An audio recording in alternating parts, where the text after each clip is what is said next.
Halo bosku dimanapun kalian berada, bagaimana kabarnya? Kembali lagi bersama gua Felis setelah cukup lama vakum. Kali ini kita akan membahas film kungfu dan kali ini cerita masih berfokus pada perguruan kungfu. Namun ada yang berbeda dari sebelum-sebelumnya, di mana kali ini film yang akan kita bahas adalah film series dan jumlah episodenya sendiri ada 34 episode berjudul The Shaolin Warriors. Cerita di film ini akan sangat seru karena banyak adegan pertarungan kungfu dan drama yang cukup mengesankan, dan maka dari itu untuk mempersingkat waktu tanpa berlama-lama lagi, mari kita masuk dan mulai ke alur ceritanya.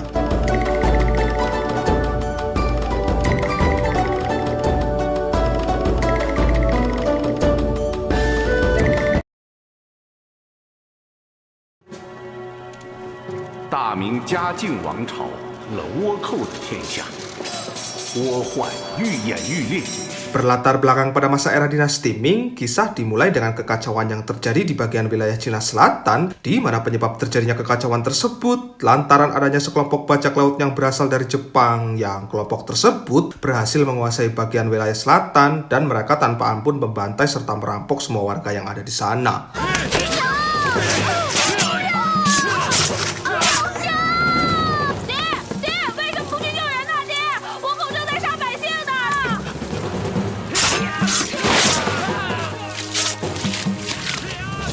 Di sela-sela pembantaian terjadi, terlihat ada seseorang yang berpura-pura mati untuk menghindari serangan yang sayangnya ketahuan, yang nampaknya orang tersebut memanglah buronan bajak laut, di mana setelah itu datang beberapa biksu dari kuil Shaolin yang nampaknya mereka sudah mengetahui situasi ini, namun sayangnya datang terlambat dan mendengar adanya tangisan anak kecil yang selamat. Para biksu tersebut memutuskan untuk menyelamatkan lalu membawanya ke kuil Shaolin.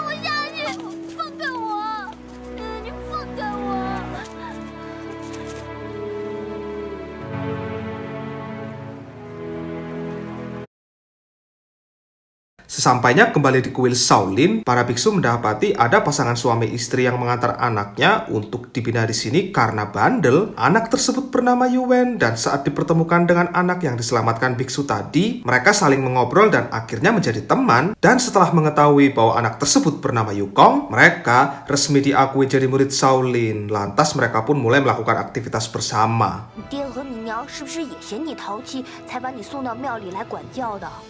我爹和我娘都死了。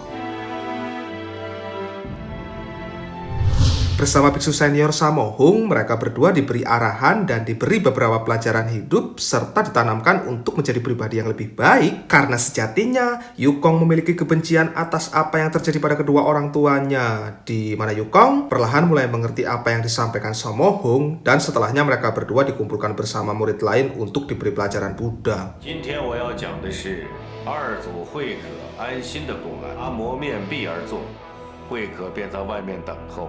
血没了慧可的膝盖，他一步也没有动。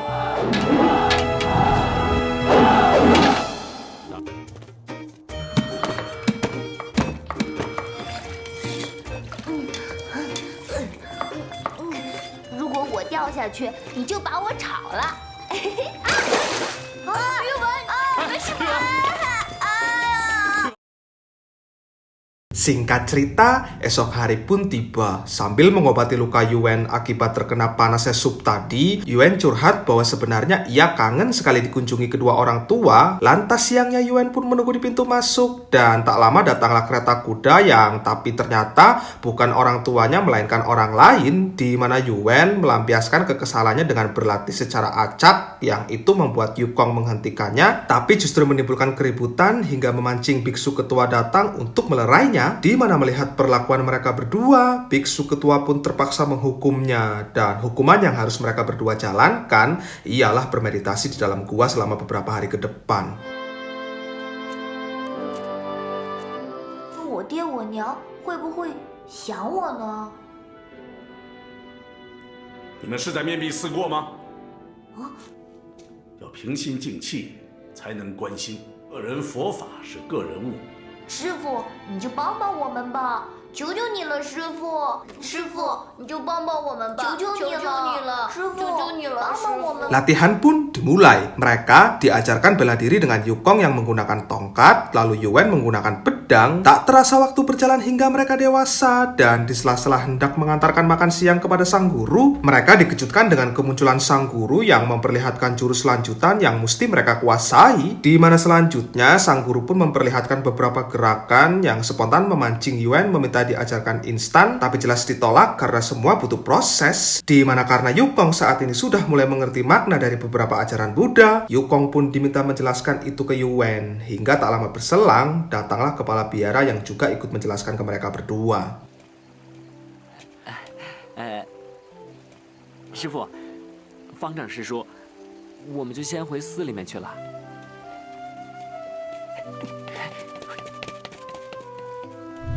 Pembantaian pun kembali terjadi. Seorang jenderal bernama Qi yang adalah anak dari jenderal terdahulu kali ini memimpin pasukannya untuk melawan warga Jepang yang mendiami desa ini. Entah apa yang ada di pikirannya, Jenderal Qi pun menyerang warga sipil juga hingga memicu seorang wanita datang yang wanita ini dulu juga menjadi korban atas keganasan bajak laut, di mana wanita yang bernama Roland ini memprotes tindakan Jenderal Qi yang dianggapnya sudah tak punya belas kasihan, yang Jenderal Qi justru membela diri dengan mengatakan warga desa sini bukanlah warga sipil, di mana pada momen ini Roland diminta untuk jangan ikut campur urusannya, dan jika terus saja ngeyel, Jenderal Qi tak akan segan-segan untuk memberi pelajaran kepadanya.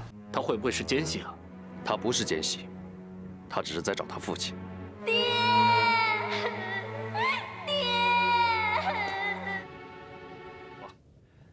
我们去看看地形，想办法杀了这些倭寇。 Kembali ke kuil Shaolin. Ternyata kampung yang diserang Jenderal Qi tadi rupanya adalah kampung keluarga Yuan. Lantas mendengar kehancuran kampungnya, Yuan pun berencana kabur untuk melihat keadaan kedua orang tuanya. Di mana tak lupa, ia pun mengajak Yukong yang langsung ditolak oleh Yukong karena selain sudah tidak memiliki dendam, Yukong juga ada janji untuk menemani kepala biara dalam sebuah pertemuan, sehingga pada akhirnya Yuan memilih kabur sendiri. Yang tepat bersamaan dengan itu, Jenderal Qi tengah bersiap-siap berperang dengan bajak laut yang berusaha merampok sekelompok warga yang melintas di perbatasan. Tapi saat akan mengutus pasukannya, tiba-tiba...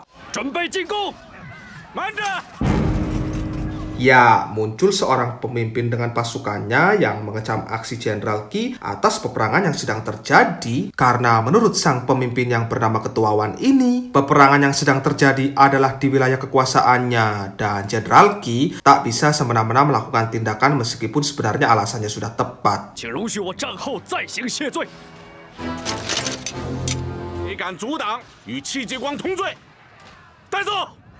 Di satu sisi, setelah melewati perjalanan cukup jauh, Yuan akhirnya sampai juga di rumahnya. Dan ternyata sejak mengantarkan Yuan ke kuil Shaolin dulu, kedua orang tuanya sudah pindah dan hanya meninggalkan beberapa surat yang tak pernah sampai ke tangannya. Di mana itu jelas membuat Yuan kecewa, yang Yuan menganggapnya berarti kedua orang tuanya sudah tidak peduli kepadanya. Di mana bersamaan dengan itu, Jenderal Qi pada akhirnya akan dieksekusi mati hanya karena ingin membunuh bajak laut yang dianggap Ketua Wan sudah melanggar perbatasan di wilayahnya.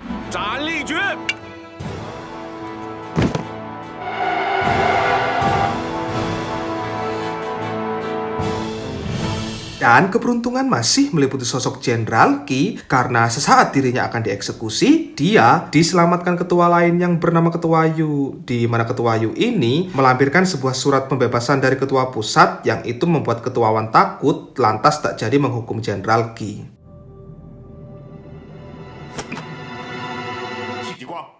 我没看错你，我于大猷驰骋福建10余年，奉命剿灭浙江的倭寇。这个地方的倭寇总是无法剿灭，因为这儿的官员全都是唯利是图之辈，包括万之台万大人。我一直想找个人来帮我。 Sejak saat inilah, Jenderal Qi resmi diangkat untuk menjadi jenderal baru di wilayah ini, dan sebagai seorang jenderal yang tegas, ia menegur bawahannya yang dipimpin oleh seorang kapten bernama Liu, karena didapati seluruh pasukannya hanya berbalas-malasan seharian yang jelas itu tidak mencerminkan sosok pelindung negara. 把剩下的全部集中起来， Dalam tugas awal, sang jenderal beroperasi mengelilingi desa dan ia tak sengaja mendapati beberapa pasukannya tengah memukuli seorang yang dianggap pengkhianat. Yang setelah dicek, ternyata adalah teman lamanya yang bernama Jinke, yang sang jenderal pun langsung membawanya pergi dari situ. Di mana setelah kejadian itu, kita diperlihatkan dua orang cewek cowok asal Jepang yang baru saja tiba, yang tujuan mereka ke sini yaitu untuk sebuah urusan atas perintah ayahnya si wanita, di mana si pria yang statusnya adalah bodyguard tersebut membuat si wanita risih dan akhirnya kabur-kaburan untuk membuat si pria pergi. Dan karena tak sengaja kembali berpapasan dengan si Yukong, si wanita memanfaatkannya untuk mengusir si pria. 救我！那个人非礼我。喂，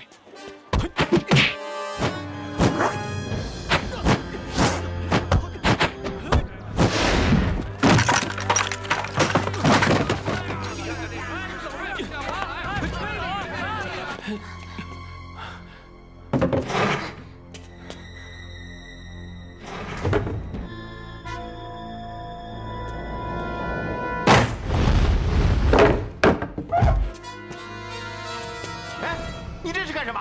在这捣乱！狗东西，破坏我的生意！滚滚滚，快滚！ Diketahui, si wanita yang bisa bahasa Cina itu bernama Sause, dan setelah melewati kejadian ini, mereka berdua akan menjadi teman. Dan selanjutnya Shin dikembalikan ke Jenderal Qi yang tengah mempersiapkan upacara penting yang akan dihadiri banyak pemimpin termasuk kepala biara Shaolin. 荆轲在海上通知水师，加强巡逻，防止倭寇在海上。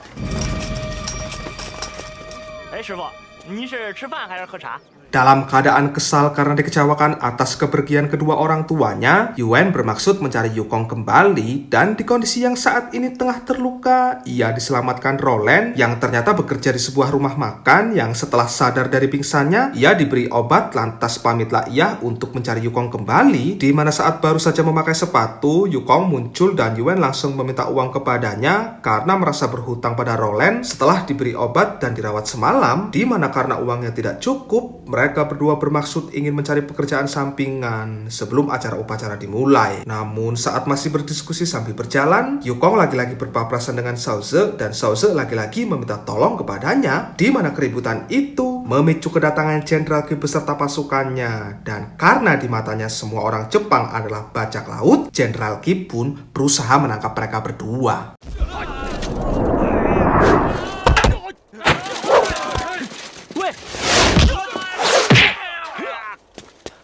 竟然袒护倭寇！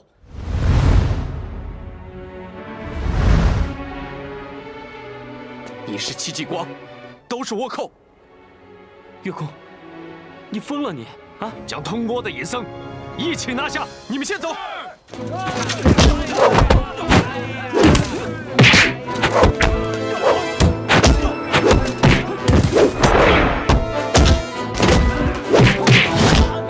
Meskipun sebenarnya bisa menang, mereka berdua terpaksa mengalah demi tidak adanya korban yang berjatuhan. Dan meskipun menjelaskan bahwa dirinya bukanlah mata-mata, mereka berdua tetap di penjara, yang itu membuat Yuan agak sedikit kesal. 我跟你们说，我们是少林寺的人，这干嘛呀？渴死我们了！不要再帮那些倭寇了。他们不是倭寇，戚继光不是好人，戚继光和他父亲都不是好人。戚继光的父亲就是我们当年登州的将军。 我们全村被倭寇屠杀的时候，他却按兵不动。 Setelah memenjarakan murid Shaolin, Jenderal Qi menemui Ketua Yu dan kebetulan di situ ada kepala biara bersamanya. Mereka tengah membahas persiapan untuk upacara yang penting tersebut. Yang di sini Jenderal Qi pun langsung menanyakan tentang dua murid Shaolin yang ada di penjaranya. Di mana setelah kepala biara mengiyakan bahwa itu adalah muridnya, mereka segera menuju ke penjara yang mereka ternyata kalah cepat karena Sause lebih dulu menyelamatkannya. Hingga ketika mengetahui tahanannya sudah kabur, Jenderal Qi semakin marah ke kepala biara, yang itu langsung dihentikan oleh Ketua Yu. Dan di sini Jenderal Qi dimarahi karena dianggap main asal tuduh. 明天祭海大典就要开始，赶快安排防卫去吧。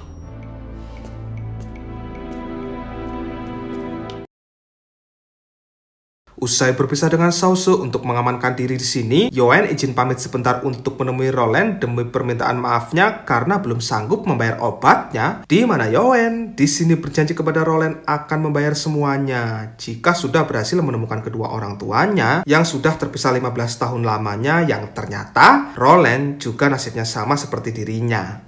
你们分开多久了？ 15年了。我和我爹也分开15年了。 Tibalah hari di mana upacara penting itu pun akan segera dimulai. Para pasukan siaga di setiap sudut demi mengamankan jalannya upacara. Yang terlihat perwira tinggi pun sudah hadir dengan didampingi para ketua untuk menuju mimbar demi membacakan surat sakral tersebut. Di mana dari sekian banyaknya pendamping, ada satu yang datang terlambat, yaitu Ketua Yan, yang jika dilihat dari raut wajahnya, dia nampak tidak suka. Yang itu langsung dibuktikan dengan tidak maunya ia diperiksa oleh Kapten Liu. Di mana saat akan membaca suratnya, tiba-tiba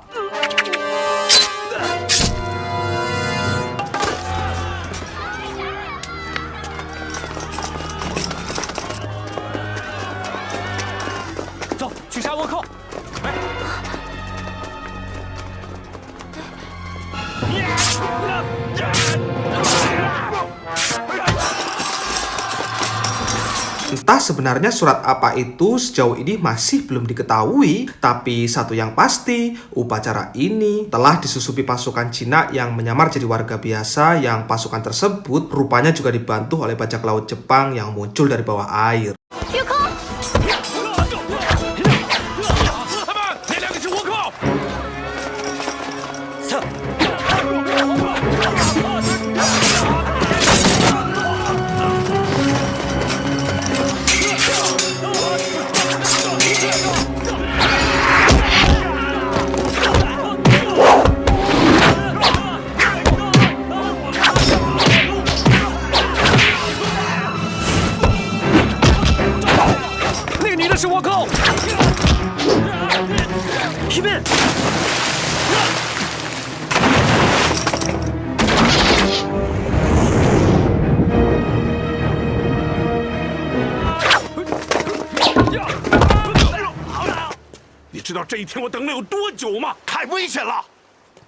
Diiringi dengan peperangan yang terjadi, perwira tertinggi tetap nekat membacakan surat sakral tersebut meski hampir terkena serangan juga.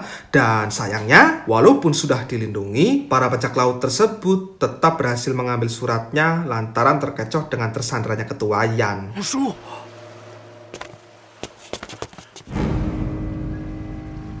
Berusaha mengejar, mereka berdua justru mendapati Sause sudah tak sadarkan diri dengan kondisi terkena anak panah. Dan melihat kondisi temannya terluka seperti itu, Yukong langsung menolongnya. Tapi tindakan Yukong tersebut malah disalahartikan oleh si bodyguard yang mengira Yukong sedang cabul.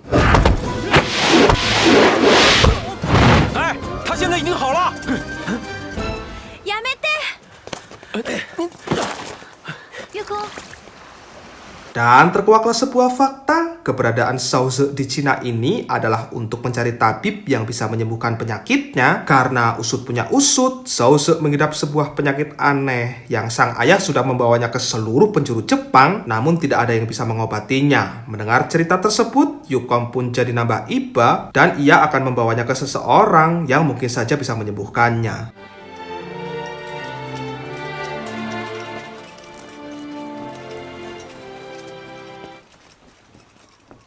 二位大人，贫僧告辞了。 Di satu sisi, mari saya perkenalkan dengan otak di balik kekacauan yang terjadi. Dia bernama Tuan Wu Feng atau kerap dipanggil Tuan Wong. Bersama orang dalam yaitu Ketua Yan, mereka menyewa bajak laut pimpinan Miyamoto untuk melancarkan aksinya tadi. Dan tujuan mereka melakukan ini sendiri sejauh ini masih belum terjawab tuntas. Tapi jika boleh berasumsi, nampaknya Tuan Wong ini ingin jadi penguasa tunggal di negara Cina. Ya, entahlah. 严大人的苦肉计，也演的是天衣无缝啊！ Keesokan harinya, setelah melihat gurunya sudah pulang duluan, Yukong memutuskan akan membawa Sause ke kuil Shaolin. Dan bersamaan dengan itu, terkuaklah sebuah fakta lagi, Kapten Liu ternyata juga ada hubungannya dengan bajak laut, di mana ia rupanya juga mengatur penyerangan kemarin yang ternyata itu sudah disadari Jenderal Qi, lantas ditangkaplah ia untuk kemudian akan dihukum mati. Di mana saat tengah diinterogasi tapi tidak mau mengaku, saat itu juga Liu langsung dieksekusi. Dan 不可以！不！刀下留人！暂停执行军法。Di sini, Ketua Yu berusaha menenangkan Jenderal Qi untuk jangan main eksekusi dulu, karena meskipun Jenderal Qi sangat yakin Liu ada di balik bajak laut, Jenderal Qi tak punya bukti kuat dan jika tetap mengeksekusinya, Jenderal Qi akan berurusan dengan Ketua Wan yang notabene adalah saudara Liu. Dan meskipun sebenarnya Jenderal Qi sudah sangat kesal, Jenderal Qi mau tidak mau harus sabar dulu dan mendengar perkataan Ketua Yu. Dan pada akhirnya, Liu tak jadi dihukum mati.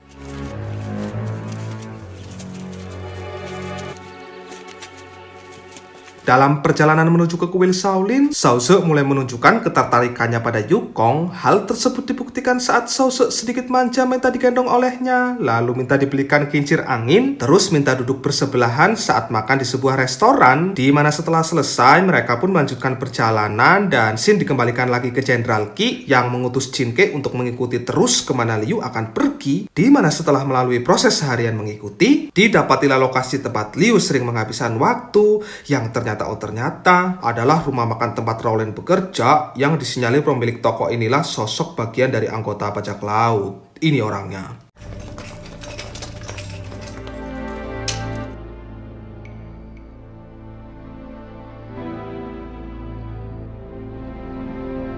Dengan tatapan penuh kemarahan, Jin Ke tak sengaja menemukan pedang yang itu memicu kemarahan di antara kelompok mereka berdua dan...